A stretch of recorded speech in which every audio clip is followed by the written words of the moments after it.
Honorable President of India will address the joint session of both the House on the eve of the budget session. Sir, you know it better than me. The system immediately after the independence was that the President was to address in all the session of the House. But when Mr. Mavlankar was the Speaker, the first Speaker, I think, he was at the Lok Sabha, the first Constitution Amendment was made, and it was made, the provision was made that the President would be addressing the joint session on the eve of the budget session once in a year. And so therefore, sir, it is a constitutional requirement and it is customary also. With their all wisdom, the 18 opposition parties decided to boycott the address of the President, didn't boycott this occasion, sir. Sir, I want with this House to express my thanks to the President for his address, sir. Though I have to admit, it was not a very inspirational speech. I don't think the contents of the Honorable President inspired the crores and crores people of this country. There was nothing. It was just a stereotype speech of the Honorable President. It was a track record of the government, whatever government took decision during the last 1 year. It was just a record of that thing, sir, only that thing. Sir, last year we celebrated the 150th birth anniversary of Bapuji, father of the nation. And Ahimsa was Bapuji's profound theory, which the whole world accepted. Ahimsa was his strength. Ahimsa was his principle. Ahimsa was his weapon. And with that weapon of Ahimsa, he could defeat the mightiest government of the world of that time, the British Raj. And sir, when we are observing, celebrating 150th birth anniversary of Gandhiji, you must be noticing, sir, very unfortunately, in many part of these countries now engulfed with violence. What happened on 26th of January, it was most unfortunate. And not only on 26th of January, sir, if you see, during the last couple of years, there has been incidents of violence in many parts of the country. And we are celebrating 150th birth anniversary of that great man who was the profounder of this Ahimsa, sir. So therefore, I don't blame the government, neither the opposition, anybody for this, sir. We have to create an atmosphere for that in this country.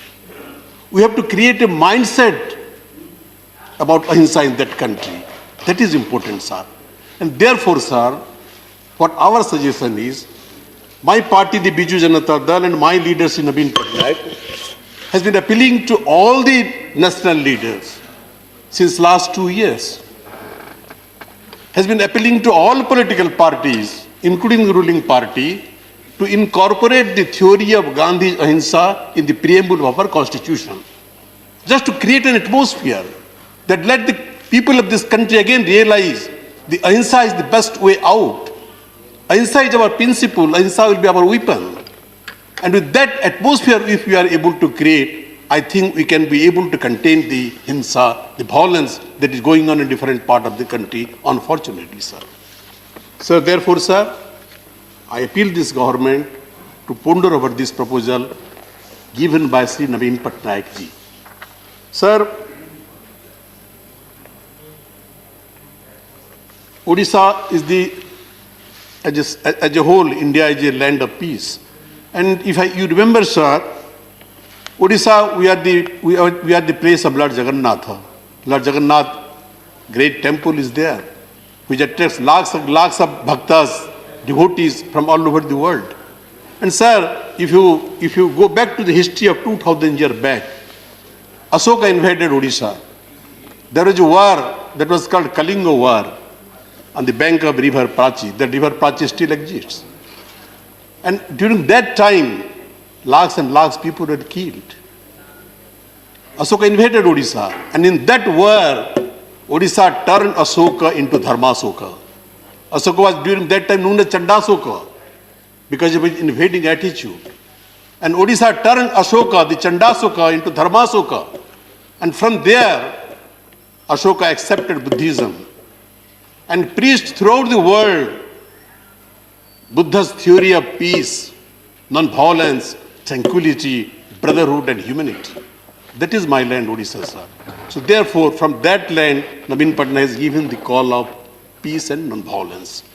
Sir, what has happened into leader of the opposition was mentioning in detail. What happened on 26th of January at Red Fort is most unfortunate. No Indian can appreciate this. Everybody has condemned it, sir. But, sir, putting the whole blame squarely on few farmer organizations or few farmer leaders is not going to solve the problem. My suggestion to the government that a proper, impartial inquiry should be instituted into the incident. And let it be headed by a sitting Supreme Court judge. Let us know the truth. Who was behind all these things? How thousands and thousands of people were allowed to enter into the Red Fort? Who opened the gate of the Red Fort? What was the role of the police? What was the role of the local administration? What was the role of the farmer leaders? What was the role of the farmers' organization who are spearheading the agitation? And what was the role of the government as a whole? Let the country know it. We just can't sit silent by putting blame on certain people or certain leaders, sir. This is the most unfortunate, one of the most unfortunate incidents that happened after independence in this country. Nobody can appreciate this, sir. So my suggestion to the government, let government institute a proper, impartial inquiry, if possible, headed by a sitting Supreme Court judge, if possible, sir. सच किया है, ये देश के सामने आना चाहिए. हर भारतीयों का ये अधिकार है कि सच किया है जानने का अधिकार हर हिंदुस्तानी का है, sir. This is not a simple incident, sir. Unprecedented incident that took place 26th of January, sir. Sir, one of the main demand of the farmers, what is that? MSP. I don't want to enter into detailed discussion, sir. We have enough opportunity to discuss it during the budget discussion, sir. MSP is one of the major demand, and government is verbally assuring that MSP will be there. There is no question of removing MSP, sir. If government is prepared to give verbal assurance to the farmers, why can't government put one line in the big law, 3 big laws you have brought to this house? 3 farm laws this house has passed. So what is the problem? I don't understand, sir. If you assure the farmers about MSP, why don't you write 2 lines in the law itself? Yes. And give a legal assurance to the farmers of the country that yes, MSP was there, MSP will be there. Yes, it is a different question how government define MSP. My party has always been demanding implementation of the Swaminathan Committee recommendation so far as MSP is concerned in 2 cents. Government says they have implementing Swaminathan Commission report. We dispute it, sir. Government is yet to implement Swaminathan Commission recommendation in 2 cents. No. Even so far MSP is concerned, sir. Prakash. So my appeal to the government would be, you implement Swaminathan Commission recommendation so far as MSP is concerned. Government has been assuring since 1914-15 that farmers' income will be doubled. I would like to know from the government, this is 2021, how many fold you have been able to increase the farmers' income? What was the farmers' income in 2014 and 15? What is the farmers' income in 2020 and 21? Has it been doubled? If it has not been doubled, why?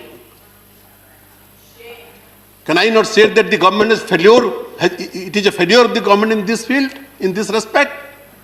So, sir, this is not the occasion, or there is no time to enter into a detailed discussion on this, sir. Honorable member of LOP was mentioning about the Champaran Satyagraha, sir. I belong to Orissa, sir. He was right. At that time, there was Bihar-Orissa Assembly. Bihar-Orissa was one state.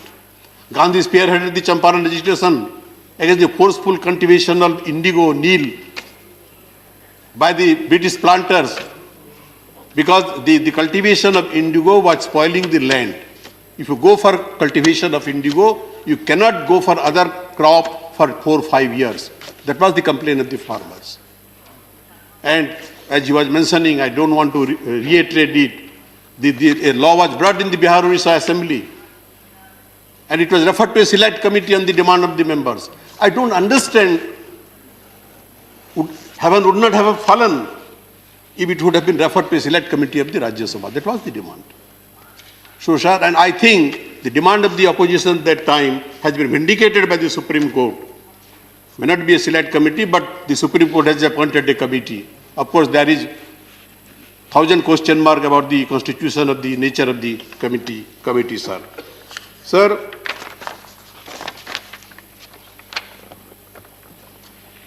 Sir, you know Odisha better also, sir. We have several times visited Odisha. We are reeling under natural calamities. Sir, you will be astonished to know, during the last century, Odisha was hit by natural calamity for 129 times. Can you imagine? Cyclone, super cyclone, flood, drought. We are hit by natural calamity for 129 times. And we have bravely faced it. That has severely affected our economy. So therefore, sir, and the last is the super cyclone of 1999. It devastated Odisha. So, sir, therefore, Odisha has been demanding from a special status, a special category state. And this has been our demand since last decades. We have been appealing to the central government to accord a special status, if not, at least accord a special package for Odisha, so that we will be able to deal with the situation, confront whatever the obstacles coming on the way of development of Odisha, sir. But that has not been done, sir. Sir, Sardar Vallabhbhai Patel, greatest contribution to the nation was the amalgamation of all princely states in the Union of India, and thereby brought political integration of the country, sir. And Patelji brought political integration after independence, sir. We got independence. And Patel, due to the effort of Sardar Vallabhbhai Patel, all the princely states amalgamated in India, sir. Sir, that political integration was done. But I think the task of economic integration seems to be halfway as yet, sir. Because economic disparity between states and regions still remain in this country. Yes, we have to admit there is economic disparity from region to region and state to state in this country, sir. Sir, scheduled caste and scheduled tribe are the most poorly served by the Indian state, and they are vulnerable to chronic poverty, sir. Uttar Pradesh, for example, and the eastern coastal states like Odisha have high concentration of SC/ST population, and these states are economically less developed than states like Gujarat and Maharashtra, sir. It is the reality, sir. It is the fact. It is no denying fact. Sir, but what is your special package for such states? That is my question. For that reason, sir, Odisha has been demanding for a special package from central government, sir. And, sir, we are a state all the time reeling under, as I said, natural calamity, and that is one of the reasons we are demanding for a special category state, sir. Sir, in the 0 hour, sir, you are kind enough to allow Mr. Sasmit Patra to raise a topic about women, strengthening of women forces in this country, sir. Sir, this House, this Rajya Sabha in 2010 have already passed the women reservation bill, sir. You are very much aware of. I think you are also that time member of the Rajya Sabha, sir. And that has not yet been passed in the Lok Sabha for various reasons. And the bill left in Lok Sabha, but the bill has been passed in Rajya Sabha, sir. Sir, this country is a great country, sir. And as you know, sir, women constitute 48.5% of our population. Just almost half of our population are women in this country, sir. But what is the representation in our parliamentary system, sir? Even in this Lok Sabha, sir, what is our percentage? In the last election, it is only 14%. For half of the population are women. Their representation in the highest forum of our democracy is only 14%. Sir, what is the global average of women representation in parliamentary forums of different countries, sir? It is 24%. Please sit down. And sir, according to the Inter-Parliamentary Union report, even countries like Afghanistan, they have in their parliament 27% women representation. Saudi Arabia, a Muslim country, 20% representation.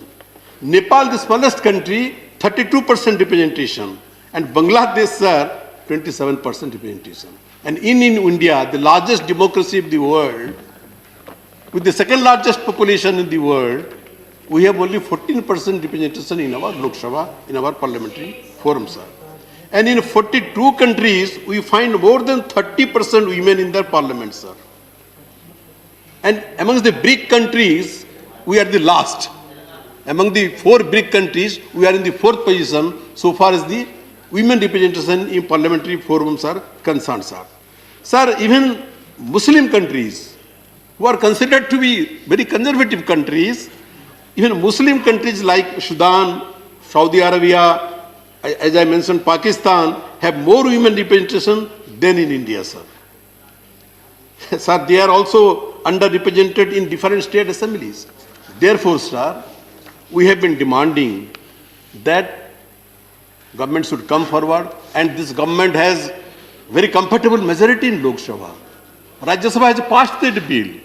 So why there is hesitancy, why the government is hesitant to bring the women reservation bill? I personally don't feel, I'm not able to understand, sir. So I urge upon this government, and that has been demand of our Chief Minister Naveen Patnaik again and again. My leader Naveen Patnaik has been writing to all the political parties about that.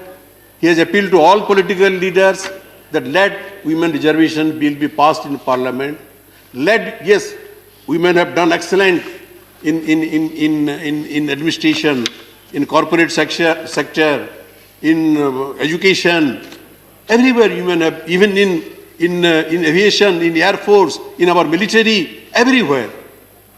So our women are, our mothers and sisters are competent, equally competent, and in some field they are more competent than the men folks are. So why we deprive them? So therefore I urge upon this government, this is the opportunity. You have an absolute majority, comfortable majority in the Lok Sabha. Rajya Sabha has already passed the bill. So get the bill again, if possible in this session, and give the women of this country the right in the parliamentary, in our democratic system procedure, sir. That is the demand of Biju Janata Dal, sir. Sir, the Constitution has made provisions of state legislative councils. Earlier there are state legislative council in many states. Now also in many states there is state legislative council. And there is a bill pending in Rajya Sabha introduced in 2013 to have a legislative council for Assam also. Sir, my state, Odisha Assembly, has unanimously passed resolution and sent it to the central government for a state legislative council in Odisha, sir. There is no response as yet. And again we have been passing unanimous resolution. And that resolution has been supported by all parties. The Biju Janata Dal, the Bharatiya Janata Party, the Communist Party, every parties who are present in the state assembly, they have supported it. So I urge upon the central government, sir, why making a delay? You allow Odisha Assembly to have a, Odisha to have a legislative assembly, sir. Sir, you know very well that we are a multilingual country, sir. And in many parts of the country, many languages spoken. We speak in our mother. And sir, thanks to you, compliment to you, sir, we are all encouraged. You are all the time encouraging us to speak in our mother tongue, sir. And it is unprecedented, sir. It never happened. And therefore, I feel, sir, many of the members, we are encouraged to speak in our mother tongue. And what is the mother tongue, sir? The first word we listen from our mother is our mother tongue. First word, in the language our mother teaches us to eat, how to eat. The language our mother teaches us how to walk. The language our mother teaches us how to do any other thing. That is the mother language. That is the mother tongue, sir. So there are many, it is multilingual country, sir. Sir, in my state, Odisha, We speak Kosali Sambalpuri language in western part of Odisha. About 11 districts of Odisha, out of 30 districts, we speak Sambalpuri Kosali language. That is our mother tongue. In Adivasi, Odisha is an Adivasi dominated state, sir. People speak Santhali. And the other day you are mentioning about Santhali, one of our honorable lady member who is retired, she used to speak in Santhali. And that is due to your encouragement, sir, only. And if I am correct, after she spoke in Santhali, you invited to your office and offered her a cup of tea. So, sir, this is encouragement. Sir, some Adivasi people spoke in whole language in Odisha, sir. So, my Chief Minister Naveen Patnaik has been requesting the central government to include Koshali Sambalpuri language, Santali language, and whole language to the in the 8th schedule to the Constitution of India. That is pending with the central government, sir. I urge upon the central government, kindly take decision. And other than these 3 languages, there are some other languages, speaking languages who are demanding to get a place in the 8th schedule to the Constitution of India, and government should consider it, sir. Sir, as you know, there are some coal-bearing or mineral-bearing states like Odisha, like Bihar, like Chhattisgarh, like Jharkhand, etc., sir. We are coal-bearing, we are mineral-bearing states, sir. And that is one of the main source of our income, sir.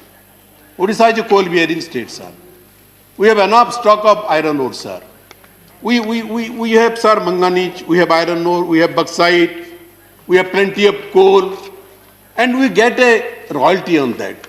That is one of the important source of our income, like this state, like Bihar, like Odisha, like Chhattisgarh, like Jharkhand, sir.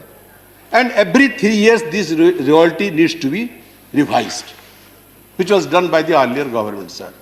Sir, you will be astonished to know, since last 10 years, there has not been any division on the royalty of coal. Why, sir? What is the sin we have done? Why you are depriving of our income, our earning? That is one of the main source of our earning. We do our developmental projects out of that fund. Not only Odisha, even Jharkhand, even Bihar. So we have been demanding for revision of royalty on coal and minerals like, as I said, manganese, iron ore, bauxite, etc. But there is no response as yet. So therefore, sir, I will be urging upon the central. I take this opportunity while discussing on the President address to the Union government, kindly consider it. We are not going to fight with you. We are not at loggerhead with you. On many important decisions, we are cooperating because you want the development of the nation. And Odisha is part of that nation. Jharkhand, Chhattisgarh are part of smaller states, poor states, Adivasi dominated states.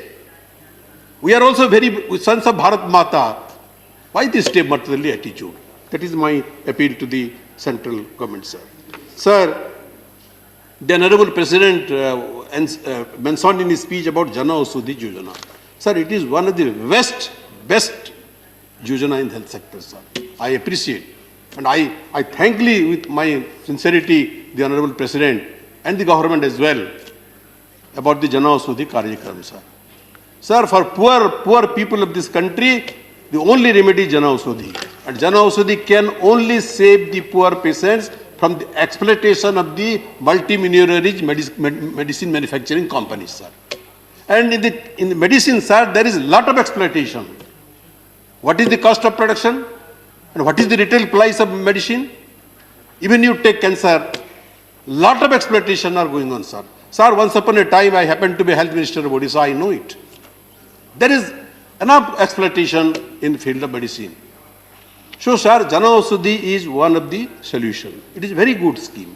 But, sir, 2 things. Enough number of Jana Ausudhi Kendras has to be opened. Altogether now, there are 7,000 Jana Ausudhi Kendras in the country. It is a vast country and it is very insufficient.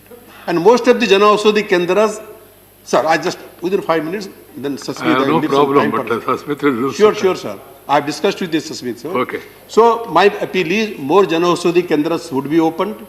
And second thing, sir, sufficient number of items are not supplied to the Jana Ausudhi Kendras, sir. That the health department should. And third thing is, unfortunately, The doctors are not very much inclined to recommend Janaushadhi medicine. The reason is best known to everybody. I need not explain it. Doctors are reluctant, sir. It is the bitter truth to recommend Janaushadhi medicines. What is the reason, sir? You know, I know, everybody in the country knows it, sir. I need not mention it, sir. Sir, another important thing the Honorable President mentioned about production of ethanol from paddy, from sugarcane, and from some other thing, which is going to help the farmers in a big way, sir. So my government, my party appreciate this, support this. But sir, Mr. Dharmendra Pradhan is perhaps not present here. I would like to compliment him also. He has decided to open one ethanol factory in my own place, Bargarh, at the investment of more than 1,000 crore rupees. The work started 1 year back. Now it has suddenly stopped. I don't know why. I want an assurance from the government that that should continue. Second thing, there is a moribund sugar factory. There are many moribund sugar factories in Odisha which are defunct. And ethanol can also be produced from sugar cane also. So I will request the government to kindly take up the sugar factory and convert it into a ethanol production factory, sir. Sir, another one point I will say, my Chief Minister has been requesting for an airport at Puri, the Dham of Sri Jagannath. Sir, you know, this is one of the 4 Dham set up by Shankaracharya. Puri is one of the more Dham. And every year, lakhs of tourists from all over the world used to come to Puri. And the Konark, the Konark temple, which is a UNESCO World Heritage Site, is located nearby also, sir. And the Chilika Lake, as you know, the India's first Ramsar site is also nearby Puri. So Naveen Patnaik has been requesting to set up an international airport at Puri. The government must consider it. And another point, sir, about the clean energy cess. Sir, the entire cess from the clean energy is diverted for compensation, GST compensation. That is not justice, sir. So then what the coal-bearing state will be deprived of that thing? Therefore, we have been requesting that we must 60% share of that cess for the development of our students. And last but not least, sir, my submission. Sir, 43 years back, this country witnessed a people's movement. That was JP movement, sir. And sir, you are one of the victims of JP movement, participant of JP. You are a youth leader, student leader, sir. And many of the honorable members present here, beginning from Honorable Prime Minister, sir, many of the members, they were victims of emergency, sir. I think this government has very conveniently forgotten those days. Now you are in power, but you have forgotten JP movement. You have forgotten all those fighters who fought against the dictatorial rule of that time, who fought against emergency, and many of them are still suffering, sir. I know personally. Right. My suggestion, central government should give them some sort of recognition. Some of the state governments, they have done it. And I'm thankful that many of those governments are BJP-led governments. So why the central government is hesitant? I request the Honorable Prime Minister kindly consider it and take some decision, give some recognition to the freedom fighters of the JP movement. With these words, sir, I support and I thank the Honorable President for delivering a speech to the joint session of the Parliament. Thank you, sir. Thank you, Prasanna ji. Parties has to take care how many speakers they have, how much time. That's why I was suggesting that every party should allocate time themselves to their party colleagues and give it to us so that we'll be able to. Now I also been receiving some slips at my office saying that they want to speak tomorrow and all. And some people want to speak on 8th. 8th they can speak, but on a different subject, because by the time reply will be over on 8th. They have to understand that. Secondly, the request for tomorrow, there should not be any problem. But if everybody wants to speak tomorrow, then it will be difficult again. So parties who have got 2 speakers, one should speak today and one should speak tomorrow. They can distribute it, which day, who, etc. So, Tiruchi Siva,